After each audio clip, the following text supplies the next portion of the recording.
one thing that, so we're working with Ghost, who we call Ghostface Killer. I call him Ghostface Killer. Does anyone else call him Ghostface Killer? Sometimes. When she's being good. Gotcha. Alright. So she's a Husky Wolf mix. Husky Wolf? Yeah. And so one thing we're doing with her, and I'll have Joe explain a little bit more about principles of dog training stay true across dogs, right? You know, there's not a different principle for a Husky than there is for a Lab, than there is for a Yorkie or whatever. So principles stay the same. But at the same time, different breeds do have different characteristics that they're prone to have, that they'll typically have, things like that.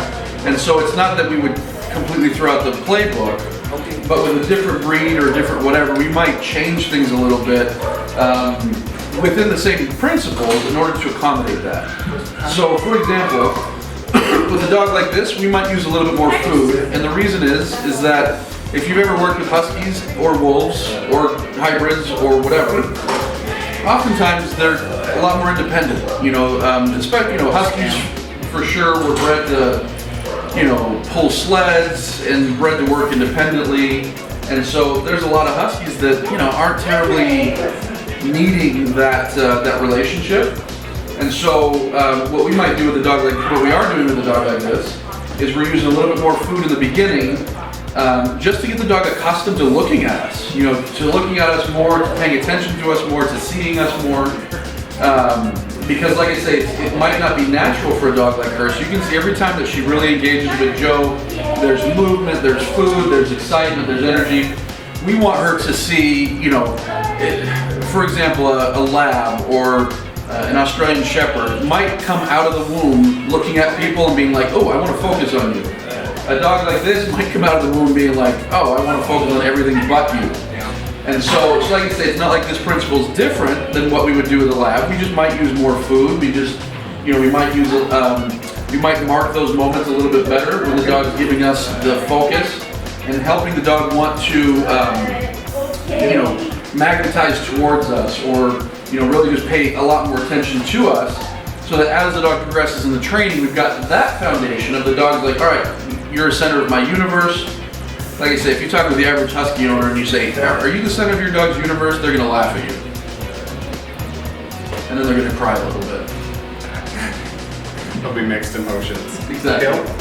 So like I said, we want to head off that challenge with this dog being a puppy. So why don't you explain a little bit more of what we're doing here, Joseph? All right, so basically we just want this dog to feel not bad about getting e-collar stim. So like when I'm doing a heel, or even when I'm doing it down, I'm gonna hold down the button just to get her used to it. So once she does it, we're just feathering this in easily. So we started out all food, all guidance, and now we're starting to feather it in so we can hold her accountable for what she knows.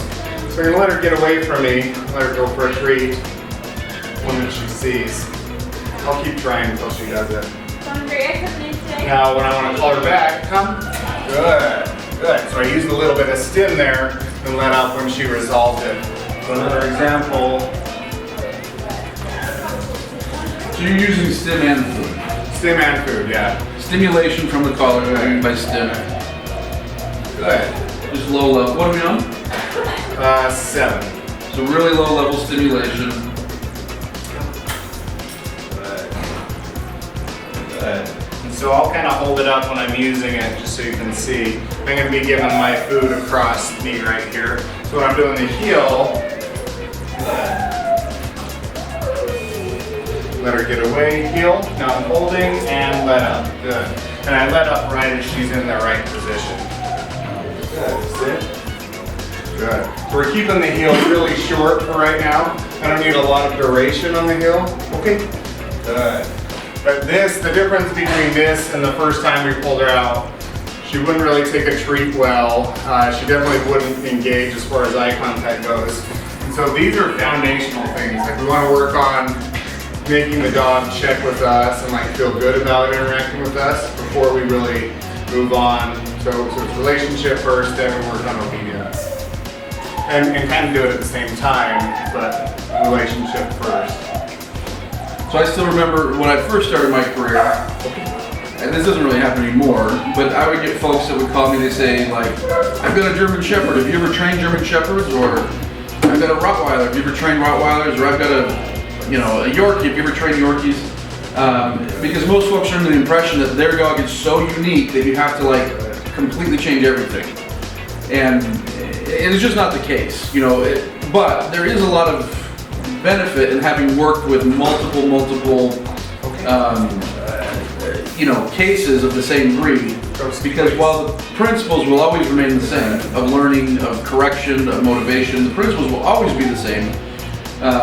Knowing and understanding the different characteristics of a different breed might help you adjust those principles and tweak those principles based on the dog that's in front of you.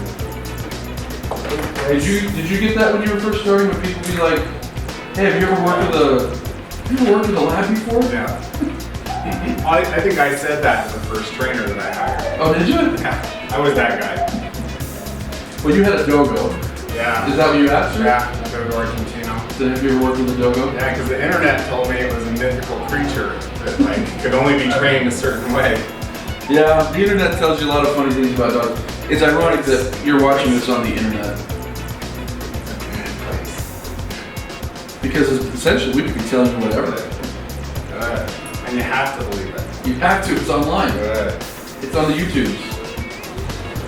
Good. But yeah, so for you guys at home, pay attention to your breed, descriptions. It's important to know who your breed is. But don't get too wrapped up in it, because the principles that are to train your breed are the same principles that are going to train any other breed on Earth.